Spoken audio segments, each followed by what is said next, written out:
एकक स्थानचा अंक आणि स्थानिक किंमत याच्यात फरक आहे. स्थानिक किंमत काय असते? स्थानानुसार बदललाय. आणि इथं काय म्हणलंय त्यांनी? एकक स्थानचा अंक. इकडे लक्ष दे. साधं सिंपल 25 आहे. मग ह्यात एकक स्थानचा अंक कोण आहे? शेवटचा अंक बघ, फक्त शेवटचा. कोण आहे? 5. पुढं काही असू दे, घेणं देणं नाही. एकक स्थानचा विचारला मग किती आला? 5. आता समज दुसरी संख्या दिली नाही, 25 प्लस 25. काय म्हणलं ती? एकक स्थानचा अंक. मी तुला काय सांगितलं? फक्त एकक स्थानची संख्या बघ. कोण आहे? 5. ह्याच्याकडे कोण आहे? 5. पुढं काही असू दे, तुला घेणं देणं नाही. मग 5 आणि 5 मध्ये चिन्ह काय? प्लसचं. किती आलं तुझ्याकडे? 10.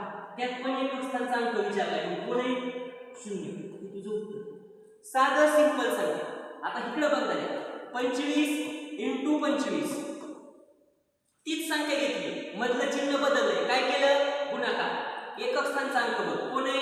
5. इकडं कोण आहे? एकक स्थानचा अंक 5. पुढे काय घेणं देणंच नाही. 5 × 5 किती झालं? 25. यातला पण एकक स्थानचा अंक किती आला? 5. हे तुझं उत्तर आहे. हे कधी करायचं तू? ज्यावेळेस साध्या संख्या असतात त्यावेळेस. आता समज संख्या तुझ्याकडे मोठी आली 240 आणि ह्याचा घात आला 1999 आणि आता ह्याचा एकक स्थानचा अंक विचारला तर आता तुझी गती गुड होती. तुला दिवसात चांगल्या दिसते. मग अशात काय करायचं ते मी तुला सांगतो. फक्त व्हिडिओ शेवटपर्यंत